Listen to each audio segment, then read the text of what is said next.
সুস্বাদু মোচা ঘন্ট। নমস্কার বন্ধুরা, আমি সুতপা। দেখো, সুতপার কথাকে সঙ্গে করে নিয়ে এসেছি সুস্বাদু মোচা ঘন্ট। এবার কি করে করেছি এই রেসিপিটা আজকে তোমাদের সাথে শেয়ার করব। এর জন্য দেখো কি কি নিয়েছি মোচা তো অবশ্যই, এদিকে পেঁয়াজ আর কাঁচা লঙ্কা। পেঁয়াজ আমি দুটো মিডিয়াম সাইজের পেঁয়াজ নিয়েছি, আর নিয়েছি দুটো আলু। আলুগুলো একটু বড় বড়ই ছিল, সে আলু কেটে ওরকম করে নিয়েছি। আর মোচাটাকে আমি এরকম করে কেটে রাত্রেবেলা জলে ভিজিয়ে রেখেছিলাম। এবার এই মোচা ঘন্টটা করার জন্য এদিকে আমি কড়াইতে তেল দিয়ে দিয়েছি। তেলটা গরম হয়ে গেলে তেলে ফোড়নে দিয়ে দিচ্ছি আমি একটু কালো জিরে। এবার কালো জিরেটা যেই হয়ে আসবে তখন দিয়ে দেবো এই আলুগুলো দিয়ে একটু নাড়াচাড়া করে ভাজা ভাজা করব। আলুর মধ্যে কিন্তু আমি এই মুহূর্তে লবণ হলুদ কিছুই দিচ্ছি না, শুধু আলুটাকেই ভাজা ভাজা বলতে কিন্তু পুরো আলুটাকেই ভাজবো, যতক্ষণ না নরম হচ্ছে ততক্ষণ ভাজবো একদম লাল লাল করে। আর আলুটা ভাজতে ভাজতে তোমরা প্লিজ চ্যানেলটাকে সাবস্ক্রাইব করে ভিডিওটাকে একটা লাইক দিয়ে দাও। এই দেখো, আলুগুলোকে কিন্তু আমি এরকম করে মোটামুটি কিন্তু হয়ে আসছে, আর একটু হবে। এই যে হয়ে গেছে আলু ভাজা। এইবার এর মধ্যে আমি বাকি যা কিছু আছে সবই দিয়ে দেব। সেগুলো এক এক করে দিচ্ছি। প্রথমে দিয়ে দিচ্ছি এই যে পেঁয়াজটা দিয়ে কাঁচা লঙ্কাটাও দিয়ে দেবো অবশ্যই। কাঁচা লঙ্কাটা আমি কেটে দিচ্ছি। গ্যাসটা কমিয়ে নিয়েছি, এই সময় আমি কমিয়ে নিয়ে আগে সব কিছু দিয়ে তারপরে গ্যাসটাকে আবার বাড়িয়ে দেব। এবার এই দেখো, কাঁচা লঙ্কাগুলোকে দুটো পিস করে কেটে নিয়েছি, আর দিয়ে দিলাম লবণ, আর দিচ্ছি হলুদ। এবার এই লবণ আর হলুদ দিয়ে পেঁয়াজ কাঁচা লঙ্কা আলু সব কিছু দিয়ে খুব ভালো করে নেড়েচেড়ে ভাজা ভাজা করব। যতক্ষণ না পেঁয়াজগুলো এই 50-60% অবধি হবে।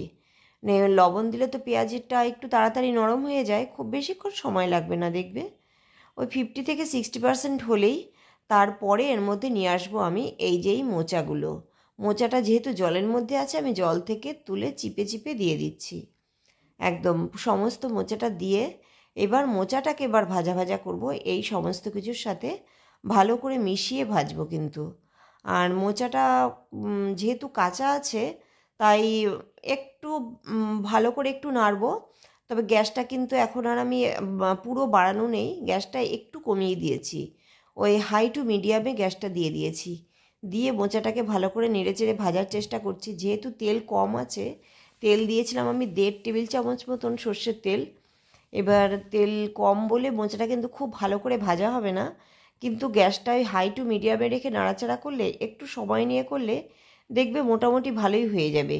এবার মোচা যখন তলায় ধরে আসবে তখন বুঝতে হবে মোচা আর কিছু করার নেই, মোচা হয়ে গেছে।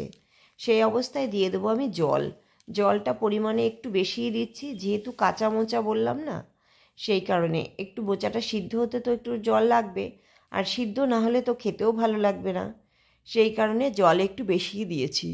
তারপরে এটাকে একটু ঢাকা দিয়ে দিলাম, ঢাকা দিয়ে একটু ভালো করে ফুটিয়ে নিয়েছি। ফোটানোর পরে ঢাকাটা খুলে দেখবে আলুগুলো নরম হয়ে গেছে। আলু তো ভাজার সময় নরম হয়ে গেছে, পুরো ভালো এখন সফট হয়ে গেছে। সেই সময় খুন্তি দিয়ে একটু নেড়েচেড়ে আলু আর মোচাটাকে মিশিয়ে নেওয়ার চেষ্টা করছি। মোচাটা আরেকটু হবে, তবে এই অবস্থা থেকেই এই যে শেষ অবধি যখন পুরোটা করতে করতে যখন নামাবো, পুরো মোচাটা আর কি শেষ রান্না অবধি মোচা সিদ্ধ হয়ে যাবে, পুরোটা ভালোভাবে হয়ে যাবে। আলুটাকে আর মোচাটাকে এরকম খুন্তি দিয়ে একটু চেপে চেপে নেড়েচেড়ে নিয়ে দিয়ে দিলাম ভাজা জিরের গুঁড়ো। জিরে, শুকনো লঙ্কা, তেজপাতা, এই 3টে ভেজে আমি গুঁড়ো করে মিশিয়ে রেখেছি, মানে গুঁড়ো করে রেখেছি।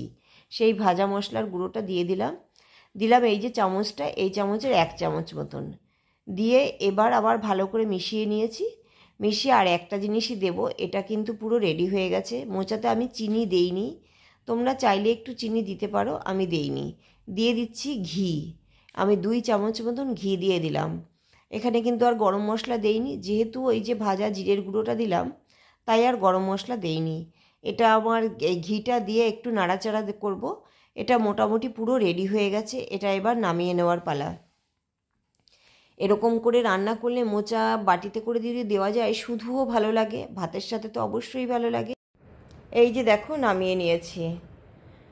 আমি তো বাটিতেও নামিয়ে নিচ্ছি, কারণ এটা এখন শুধুই দরকার সেই কারণে। আর ওই পেঁয়াজ দিয়ে করা তো শুধু খেতে এত ভালো লাগে না, অনবদ্য টেস্ট। আর কি, সবাই ট্রাই করবে, একবার অন্তত ট্রাই করো, আর আমাকে কমেন্টস করতে কিন্তু ভুলো না রেসিপিটা কেমন হয়েছে। আজ এই অবধি, আবার দেখা হচ্ছে, কথা হচ্ছে পরবর্তী রেসিপিতে।